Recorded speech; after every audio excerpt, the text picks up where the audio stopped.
welcome to the Movie Review Mom YouTube channel. I'm the mom and I do the movie reviews. And my goal is to save you time and money by giving you the scoop on filmmaking quality and content. So you can decide whether or not you want to spend time or money or both sometimes watching a particular film. So today, the particular film I'm reviewing is called The Last Rifleman. This lovely film is now streaming exclusively on amzn.to and the Angel app. I'll tell you more about them in case you haven't heard about them.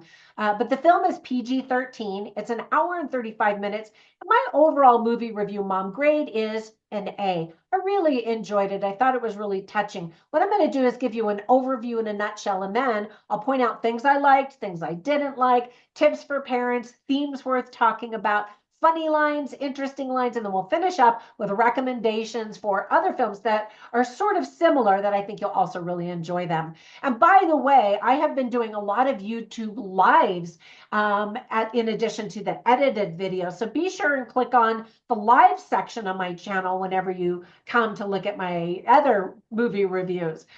Anyway, so in a nutshell, the film is based on a true story of a World War II veteran's journey back to Normandy, France.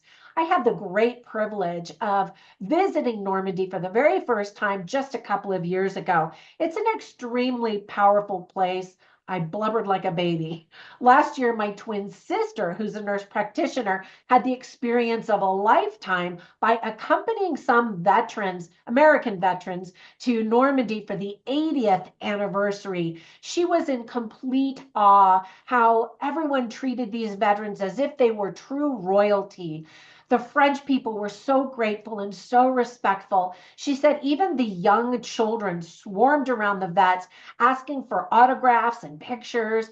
And this wasn't just one event, it was a week-long event, one after another. And over again, the veterans were just overwhelmed with gratitude and kindness and generosity and just an incredible experience. And that just warms my heart. I really wished I had gone, but I'm not a nurse. So I didn't get invited to be one of the escorts. And I love that our country does that. The greatest generation definitely deserves our praise and admiration.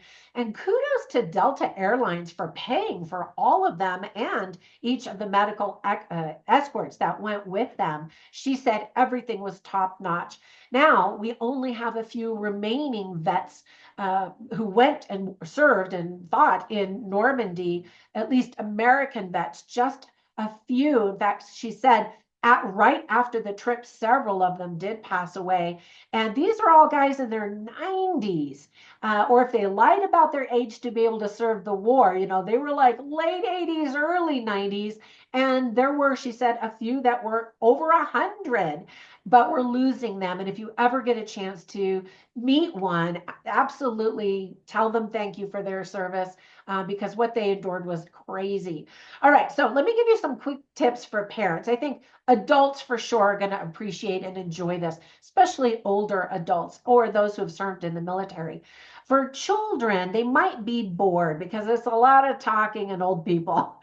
We see a dead paratrooper hanging from a tree as a flashback of what went down at Normandy. We see battle scenes of World War II. They're not really beach scenes of Normandy. It's more like they're already on land and fighting, some reenactments and that kind of thing. A lot of firearms are used and other weapons are used in those scenes. Now, interesting, we see some idiot teenagers bully an old man, this veteran who's featured in this film. But to contrast, we see another young man treat the same old man with kindness. And then so many other people treating him, going out of their way to help him to live this dream of getting closure and returning to Normandy, and especially to say goodbye at the cemetery. So some of the themes that were illustrated beautifully were World War II and the impact it had, aging heroes, honoring the soldiers who fought and died, brotherhood among soldiers, determination, closure, diabetes, that's thrown in, the kindness of strangers, and the death of a loved one. And speaking about that brotherhood, one of my sons is in the military right now currently, and he has 3 brothers. I have 4 sons. He loves that brotherhood. That is a really big deal. I mean, you see it in movies, but it's really a big deal in real life too. All right, so here's the long list of things that I really like about this movie. First of all, wow, we have never seen the handsome Pierce Brosnan look like this before. I mean, he was 007. Of course, he's got a lot of makeup and prosthetics on because he's aging quite well in real life. He filmed this movie when he was only 70 years old. And the older I get, the younger 70 sounds to me. The man that he was playing was 92 years old and 3/4, the character, the man reminds us in the film, when he escaped his nursing home to go on this adventure. And so I thought that Pierce Brosnan did an excellent job. The story was inspired by Bernard Jordan, who was a British World War II veteran who slipped out of his nursing home to travel to Normandy to be a part of the 70th D-Day landings. He wore his war medals on his jacket, traveling by bus and ferry at the age of 92. He said he was going to do it again in 2015. This is the real man in real life. But unfortunately, he died peacefully. Well, that's the fortunate part, but the year before that next anniversary. It's really heartbreaking to see Pierce Brosnan's character feeding his wife who has Alzheimer's. I did that with my mother many, many times, and it is heartbreaking. She often didn't recognize me. She always recognized my husband, but she started to not remember who I was, but she was always super sweet and just recognized that somebody was showing her kindness. But those are tough times. And so I felt his pain when they show that early on in the movie. This was John Amos's last role before passing himself in August of 2024. So it's a shame that he didn't get to see this before he died.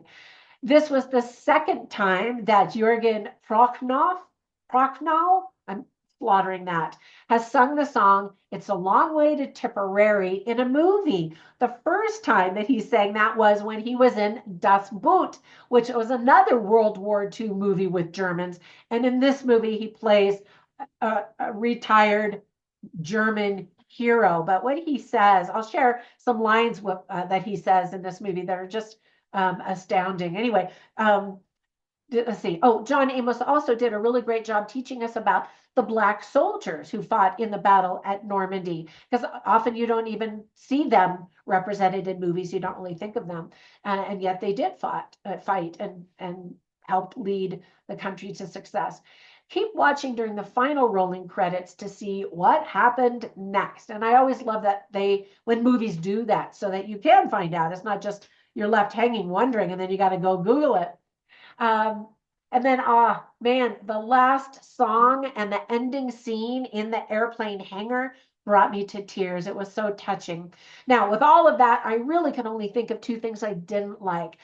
First of all, the movie is a slow burn, and for some, it'll just be too slow, too boring. But again, I think that it's the content that maybe they're just not interested in, because I appreciated that the film moves at the pace that a 92-year-old man might be taking. So you kind of get a feel for that life, I guess you could say. Now, there isn't a whole lot of humor to balance out the somber sadness that prevails throughout the film. There is a little bit that makes you just kind of go, oh, but nothing laugh out loud. It's not a comedy.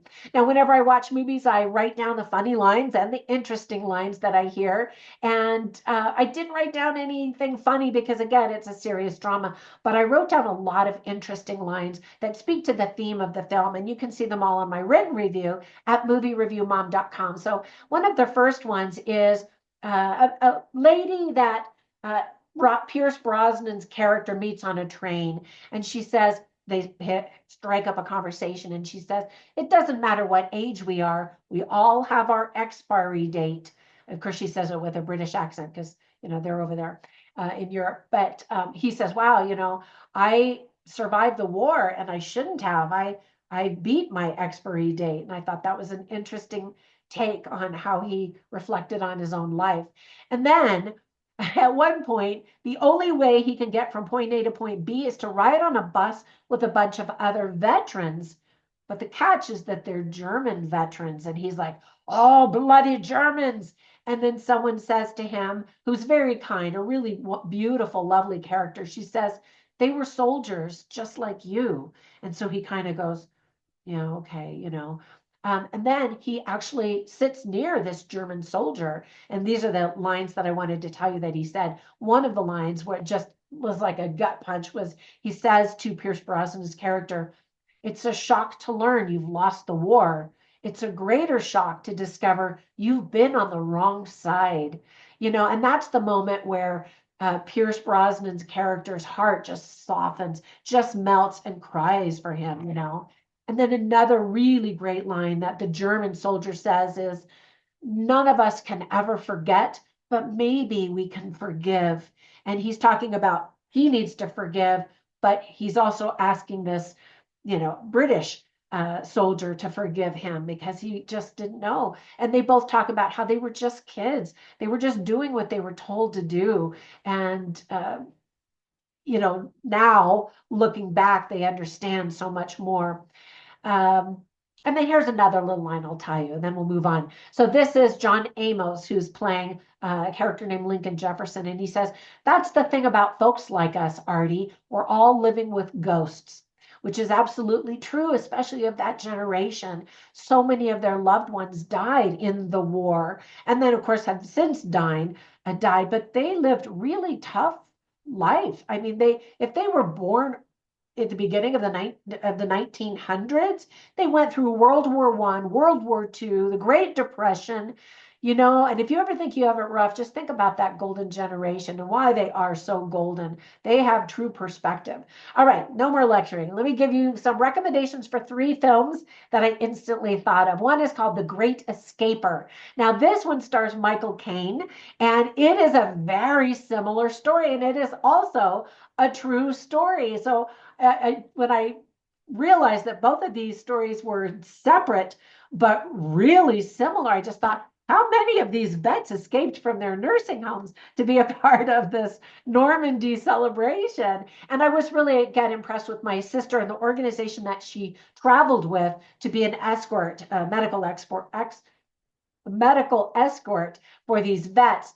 And I don't know if other countries do that. If they do, comment down below. But it was very obvious that this organization had spent a lot of time trying to find all of these soldiers so that they could invite them to join them at this incredible 80th anniversary. And the next movie I have to include because it's my all-time favorite World War II movie. It's Saving Private Ryan. It is brutal and horrific and heartbreaking and so well done. And I mentioned I have a son who's in the military, and when he was in high school talking about, going into the military, I said, all right, if you're going to go, you have to watch this movie. And I didn't let my kids watch rated R movies. And so that was really unlike me to say, here, watch this rated R movie.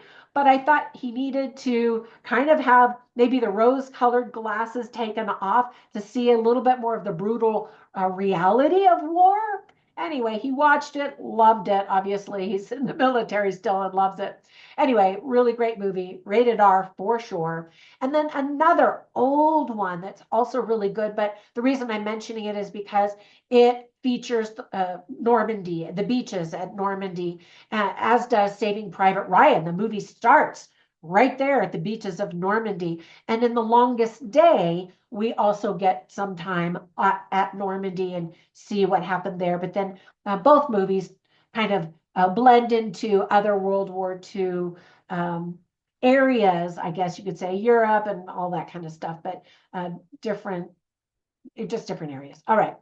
Okay, thank you so much for spending time with me. I really appreciate it. When you get a minute, look over at my Facebook Lives, not my Facebook, I'm sorry, my YouTube Lives to see my other reviews because I'm sort of flip-flopping back and forth, and I appreciate your listening to them. Let me know which movie you want me to review next time. I've got a long list. I'm still trying to catch up from when I was out of the country. Have a fantastic day, and I will catch you in the next one. Bye for now.